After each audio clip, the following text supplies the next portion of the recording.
Bonjour, aujourd'hui je vais vous montrer comment utiliser une application Nuage qui est sur apps.education.fr, une application qui est sécurisée, qui respecte les données personnelles et qui vous permet de récupérer les travaux d'élèves. Alors c'est d'autant plus intéressant que parfois on essaye de récupérer les travaux d'élèves sur la messagerie de l'ENT, mais parfois ces documents dépassent la limite des 5 mégaoctets, ça peut arriver, je pense par exemple au rapport de stage ou à des vidéos, quand les élèves nous envoient des travaux qui sont sous forme de vidéos, effectivement la messagerie ne permettra pas de récupérer. Eh bien on va utiliser Nuage qui est un espace de stockage de 100 gigaoctets, donc largement suffisant.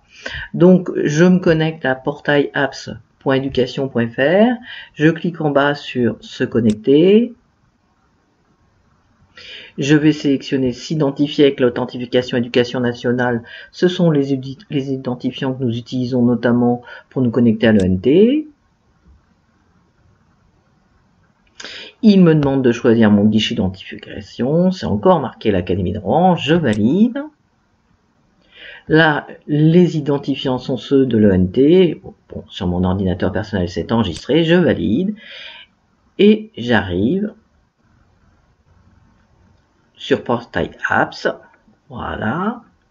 Donc vous voyez que là, de mes applications, j'arrive dans mon espace personnel, pour vous montrer, je l'ai supprimé, mais je vais le retrouver, l'application Nuage, je vais la trouver dans le fichier, dans l'onglet Applications. Je clique. Comme cette application, je m'en sers très régulièrement, alors je peux soit ouvrir l'application si je m'en sers pas régulièrement, ou l'ajouter à mon espace personnel en appuyant sur petit plus. Voilà. Je retourne dans mon espace, et je vois qu'il est ici. Je n'ai plus qu'à appuyer sur Nuage. L'application se lance. Et donc on va créer un dossier de dépôt où les élèves pourront déposer leurs fichiers, leurs documents. Et ça peut être aussi bien une vidéo, un enregistrement audio, un point doc, un diaporama. Donc plus de problème de limitation de taille. Je vais tout simplement appuyer sur le bouton en haut que vous voyez plus. J'appuie. Il me propose plein de choses, mais nous ce qui nous intéresse c'est le nouveau dossier.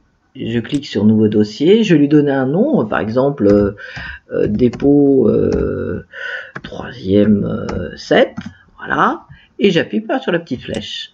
Le dépôt est créé. Et vous voyez, quand je crée le dépôt, on me propose plusieurs petites choses. Alors, nous, ce qui nous intéresse, c'est le lien de partage. Donc, je peux cliquer là, mais j'aurais pu très bien, si j'étais revenu une autre fois, appuyer ici pour créer le lien de partage. Donc, on va appuyer ici. C'est facile, vous voyez qu'il y a lien de partage, il y a un petit plus, j'appuie sur le plus. Voilà, mon lien de partage a été créé. Il me reste maintenant à paramétrer mon lien de partage. Alors, je vais réappuyer sur les 3 petits points.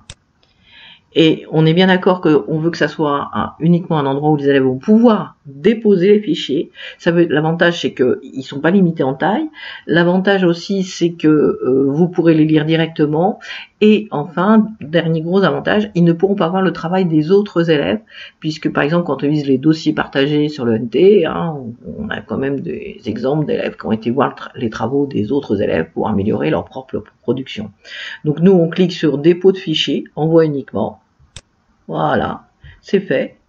Et vous voyez, je sais plus que, vous voyez cette icône là, et en dessous, vous avez vu qu'il y a les petites infobulles qui vous expliquent. J'ai plus qu'à copier dans le presse papier, donc j'appuie sur copier. Le lien est copié. Alors je peux aller sur mon ENT et le coller dans la messagerie, c'est très facile. Je vais me connecter. Voilà, ici. Je vais dans ma messagerie, rédiger un message, et j'ai plus qu'à le coller.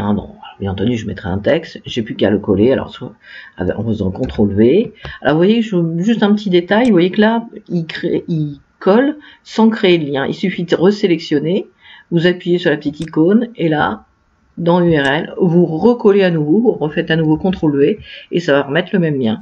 Et là, le lien est créé. Voilà, ça c'est la manière la plus facile. Alors ça suppose quand même que les élèves accèdent régulièrement à leur messagerie de l'ENT. Et puis bien entendu, j'aurais bien entendu à mettre un objet, choisir un élève.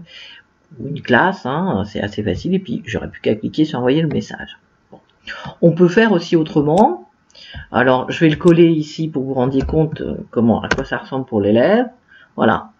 Envoi de fichier vers le dépôt 3e set. Donc, ils n'ont qu'à cocher là. Et je peux, alors moi j'ai une petite extension, alors là je suis sur Firefox, mais il existe la même chose hein, pour ceux qui utilisent Google Chrome.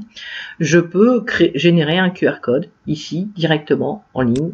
Voilà. Le QR code, il est là. Par exemple, je suis en classe et je veux que les élèves puissent déposer, je vais utiliser le vidéoprojecteur et les élèves avec leur téléphone ou leur tablette n'auront plus qu'à scanner ce QR code. Je peux aussi, bien entendu, utiliser un site internet et je récupère le QR code hein, qui me permettra, par exemple, de le coller sur une feuille de cours, pourquoi pas. Voilà, donc c'est fini, c'est très simple.